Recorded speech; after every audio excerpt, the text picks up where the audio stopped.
1 লাখ গতবার ছিল, 1 লাখের মতো। টার্গেট ফুলফিল হয়েছিল, এইবারও 80-90 হাজারের মতো আছে।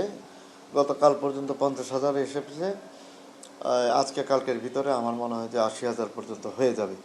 তো লক্ষ্যমাত্রা অর্জন আশা করি যে হয়ে যাবে। তারপরে আমার কেন জানি মনে হয় যে চতুর্দিকে পুরো ঢাকা শহরে না বাংলাদেশে স্লোটিং কম হয়েছে, গরু জবাই কম হয়েছে।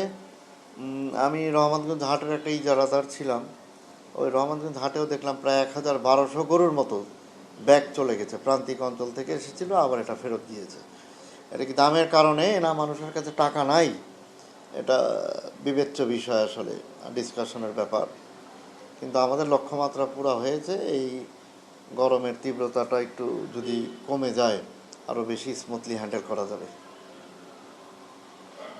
দাম নিয়ে যেটা বড়ভাবে বলছেন অনেক মৌসুমী ব্যবসায়ী, তারা বলছেন তারা 400 টাকা, 500 টাকা, 600 টাকা দিয়ে কিনছেন, একই দামে অনেক ক্ষেত্রে বিক্রি করতে বাধ্য হচ্ছে। বেসিক্যালি বিষয়টা হচ্ছে সরকারের বেঁধে দেওয়া দামই বিক্রি কিনি হচ্ছে। সরকার বলেছে ঢাকার চামড়াটা লবণযুক্ত 62 থেকে 65 টাকা পর্যন্ত। এখন প্রশ্ন হচ্ছে 800-850 টাকার ভিতরে চামড়াগুলো আমাদের এখানে পারচেজ হয়েছে, কিনেছে আড়তদার ভাইয়েরা।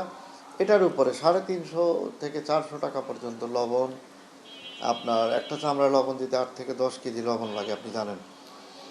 গুদামের অ্যাডভান্স ভাড়া, ম্যান পাওয়ার, যে সমস্ত ছেলে পেলে কাজ করেছে তাদের আনলোডিং লোডিং, অনেক ব্যাপার, সমস্ত কিছু নিয়ে এবং আড়তদারি সহকারে 400 টাকা অলমোস্ট পড়ে যায়। 800 টাকা যদি রটা কিনে 750 টাকা যদি তার কস্টিং পড়ে, তাইলে আপনার 1150 টাকা কিন্তু লবণযুক্ত চামড়া পড়ে গেল অলরেডি। সেই ক্ষেত্রে আড়তদার ভাইয়েরা যদি 1300-1350 টাকা না বিক্রি করতে পারে, আমার মনে হয় ক্ষতিগ্রস্ত হবে তারা। আপনি যেটা বলছেন একটা 10 কেজি না, টোটাল টাকা হিসেবে টাকা অলমোস্ট 400 টাকার মতো একটা চামড়ার উপরে টোটাল। এই যে ট্রাক থেকে মাল নামাচ্ছেন টাকা, ট্রাকে মাল উঠাবেন টাকা, আড়তদারিতে টাকা, যে গুদামটায় রাখবেন টাকা, যে গুদামটা ভাড়া নিয়েছেন অ্যাডভান্স নিয়েছেন সেখানে টাকা, সব কিছু সর্বোপরি মিলিয়ে 400 টাকা লোড আছে এটার উপরে। 400 টাকা লোডের পরে লবণযুক্ত চামড়া বলা হয় এটাকে, এবং পুরো কস্টিংটাই লবণের উপরে যায়। সেক্ষেত্রে 1100-1150 টাকা কস্টিং পড়েই যায়। বিক্রি 1-150 টাকা লাভ না হইলে তো বিক্রি করতে চাবে না সহজে। তিব্বত কদুর তেল চুলকে করে শক্ত আর মজবুত, ঠান্ডা মাথায় ভালোবাসার জয়। তো ভালোই হয়েছে, দেখছেন না, সংগ্রহ যেরকম লবণের ব্যবস্থা আছে, ইয়ে ব্যবস্থা আছে। এখন আর মালের আমদানি নেই, যা ছিল হয়ে গেছে। আবার হবে বিকালে, হ্যাঁ, আবার বিকাল দিকে হবে। তো বাজার মনে করেন যা সরকার রেট দিচ্ছে, আমরা তাই বন্ধু আল্লাহর মধ্যে চলতেছে ইনশাল্লাহ। আমার যা টার্গেট ছিল চাই হয়েছে ইনশাল্লাহ। 3000-এর মতন টার্গেট ছিল, আমার 3000 হয়েছে। না ভাই, মিথ্যা কথা ভাই, মৌসুমের ব্যবসা তো মিথ্যা কথা বলে। কালকে আমি একজনের ধরছি, তুমি আমার কাছে 700 টাকা চামড়া বেচছো, তুমি বলতেছো মিডিয়ার কাছে 500, তুমি আমার 700 টাকা বেচো নেই, বলে হ্যাঁ। মেলামাইনের থাল তৈরি হয়, ওই মেলামাইনের কোম্পানিরা ওই শিং কেনে। আর ওই দম চুল, ওই চুল চায়নারা নেয় আপনার ওই শেপ করার ব্রাশ বানায়, শেপিং ব্রাশ। আর এই যে দেখেন এইটা, এই মাথা, এইটা চামড়া, মাথার চামড়া ফেলে দিছি, এখন তো চলে না, এখন অ্যাভেলেবল, এখন অ্যাভেলেবল সময় নাই, বাঁচান যায় না, এই জন্য ফেলে দেওয়া।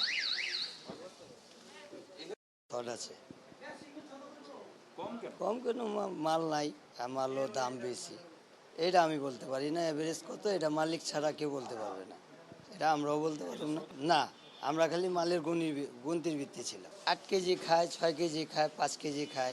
এই প্রবলেমটা এলো এটা যে চামড়া ধস, চামড়া কেন বিক্রি হয় না, চামড়া এইভাবে এরকম কেন হইতেছে, মানুষ চামড়া ফালাই দিতেছে কেন? এরকম আমরা তো জীবনে শুনি নাই যে চামড়া ফালাই দেয়। আমি তো আপনার একটা কথা বললাম, বড় বড় ট্রেনারিওয়ালারা বলছে, সরকারের কানের মধ্যে ফু দিচ্ছে যে আমরা যদি ফিনিশ কাজ করতে পারি তাহলে আমরা উপর থেকে আগাবো। উপর থেকে আগাবো না, মানুষ নিচের দিকে নামতে চায় না, উঠতে চায় না। এরা তো উপরে থেকে উঠায় বইলা এখানে 10 নামায় দিচ্ছে। আমি যদি আপনার 10 টাকা ঠকাই, ওর পরে তো আপনার চামড়াটা তো এখানে বেঁচে যাবেন, তো চামড়াটা তো কই, চামড়াটা তো নেই। অভিযোগ বলতে কি, প্রথমে আপনারা মনে করেন যে একটা নির্দিষ্ট প্রাইজে আমরা দর আগে চুক্তি করে নেওয়া হয়েছে, ওই চুক্তি অনুসারে আর কি এখন আমরা এনে জমা দিয়ে যাইতেছি। আর আমাদের একটা হিসাব আছে, ওই হিসাব অনুযায়ী একটা স্লিপ আছে, স্লিপ দিয়ে আমরা নিয়ে যাচ্ছি জমা দিয়ে। আর এই জায়গায় এখন আমাদের ওনাদের নামে কোনো অভিযোগ নাই। অভিযোগ বলতে কি, ওই যেগুলো ছোট চামড়া ওগুলা হিসাবে বাদ দিয়ে দিতেছে, এতটুকুই আর কি, এর থেকে বেশি না। এরকমই একটা কিছু দিতেও পারে, নাও দিতে পারে। এরকম মনে করেন যে 20টা চামড়া নিয়ে আসলে 4টা 5টা করে আপনার বাদ পড়তেছে।